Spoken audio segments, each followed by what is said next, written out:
Hi Aries, welcome to your May 2021 Is It in the Cards Love Tarot reading. This is for all Aries, Sun, Moon, Rising, and Venus. If you're new to the channel, welcome to you. I'm glad you're here. I post new readings every Friday, then again on Monday. So if a reading doesn't resonate, you can always check back in a couple of days and watch a new reading. You can check a different part of your chart, or even look around on these Monday readings. They are a different format every Monday. So today's reading is a love reading, but normally I post general readings that will touch upon love. So if you're looking for a general reading, I'd suggest you look around on the channel a little bit more, or just come back in a couple of days. Thanks to everybody for the support that you provide, from liking readings to subscribing and just watching the readings. I so appreciate all of you guys. And if you haven't subscribed, love to invite you to join us and subscribe. All right, what advice do you have for Aries about love, please? What messages do you have for Aries? Sun, Moon, Rising, and Venus. What does Aries need to know about love, please? Well, all right. So we'll draw 3 cards to represent your energy, 3 cards for the person you are attracting, and then 3 cards for the advice. And we'll do the angel answers here too. Your energy is the 9 of Wands, the 3 of Cups, and the Queen of Pentacles. The person you're attracting has the 10 of Pentacles, the 5 of Pentacles, and the Moon. The advice, though, is the 9 of Cups, the 8 of Swords, and the Empress. Well, I feel like they're getting out of something. Either they're getting out of a relationship or they're leaving a situation. And it is causing a little bit of a delay, but there is love here. You know, there's something here too with you going on, I feel like, in regard to them. Whatever that is, it does have you a little bit restless, or a little bit tired of it, I guess is the best way to say that. So you have here Earth, Taurus, Virgo, Capricorn. You've got water, Pisces, Cancer, Scorpio, Pisces in general in their energy. And you do have a little bit of air and fire as well. So you've got an interesting combination of cards here to represent your own energy. I mean, talk about differing energies all into one. Be aware of that, because sometimes when people don't manifest what they want, or they get little snippets of it, they go, well, what the hell? What gives, universe? And it's your own energy being a combination of different things. So the universe keeps showing up and giving you what you're asking for, but what you ask for changes so quickly that it's like, well, where did that come from? Well, it actually came from within you. So the 9 of Wands is the wounded warrior, but it's also about not giving up on something. So no matter what trials or tribulations you've been through, you're still not giving up on love for whoever this is. And if it's a relationship and you're wondering about reconciliation with that 3 of Cups, I do see them leaving something or getting some kind of help if they needed help in some area. Like if they were having trouble with addiction or trouble with a job, and it was not necessarily a third party, but it was like the job was a third party and it just interfered. I feel like there was something that interfered in a relationship. For some of you, though, for new love, again, it's like you've been through some stuff in relationships. It does leave you a little bit guarded, though. And so you have to be aware of that, because you can attract new relationships that you don't feel completely secure in when you enter into something and already feel guarded. You get what you expect. So you want to be easy and free, like that 3 of Cups. They celebrate, they hold those cups up high, and they know their value. It's all about knowing your own value, your own worth, and knowing that you will attract a high quality person.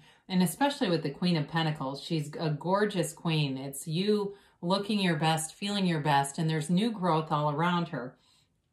She's in the minor arcana, very similar to the Empress, loving, you know, she invites people into her home, you know, that kind of energy where she's got kind of an open door policy, but very mature and very down to earth energy. So in terms of a relationship, you've got fun here, but you've also got commitment. So the person you're attracting, I love the 10 of Pentacles here. The 5, though, it's interesting. They have a 5 of 10 in the Moon. It's like more will be revealed here. I feel like they're going, or they've been through something that was very emotional for them. And they had to make some kind of decision that weighed heavily on them. but they knew they had to do it. Whatever this is, if they left a relationship, if they left a job that was just consuming them, they made some kind of a big change here, though. They began a new phase, and it brings in that Ten of Pentacles energy, which is great with your Queen of Pentacles. It is the wealth card. It's harmony for everyone. Whatever changes they're making are long-term and they're stable. They're long-lasting. And with the moon here, not only does it indicate a new phase in their life where I feel like they're more open to love and they're more stable. There was some instability in their life. There was something very stressful going on. And they had to make a change to remove themselves from it with that Five of Pentacles. But it wasn't necessarily like they lost everything. It feels more like a conscious decision. And so with the moon, it's also about being connected to source energy. So some of them too, they may be religious and go to prayer, or maybe it's just meditation, but it's definitely, they've got a spiritual side to them.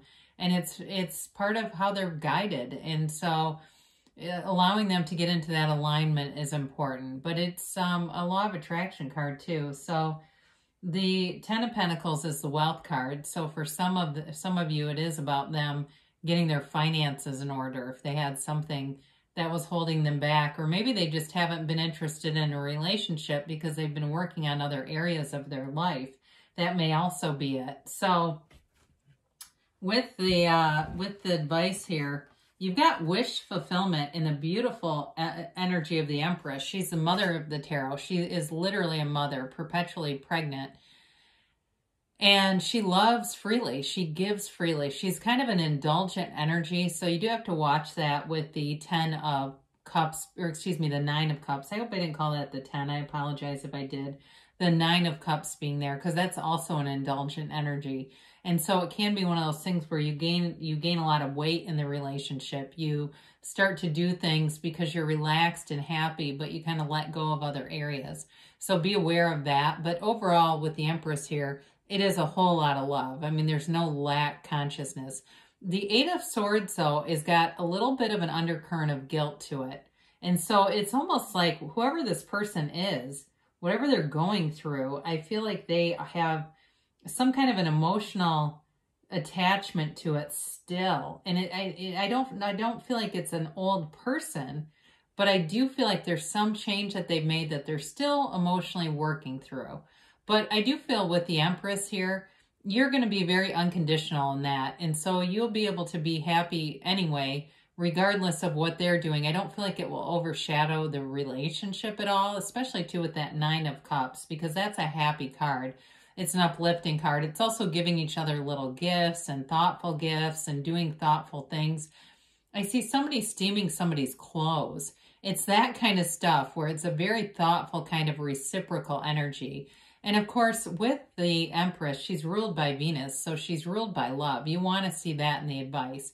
But I do feel like with that Eight of Swords, that restricted energy can also just be spirit nudging you, pushing you, saying walk free of that.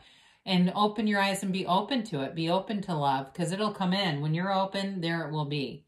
And when you're not trying to manifest it, sometimes when we're too focused on the manifestation, we can get it temporarily, but it's more of that force manifesting. And so it's difficult to stay. But with this, though, you've definitely got a commitment here, and you do have love. I mean, it's a true love kind of a feeling with that. It's just about letting yourself be free to do it. Or it may also be that other person, because they have more of what I feel like they have movement in their energy, but there's still something they're trying to kind of work out. You know, there's a little bit of lack of clarity with it, where I feel like they've got some moving pieces they're trying to figure out. So overall, though, the love is here. So let's see what the angels have to say for a timeline for Aries.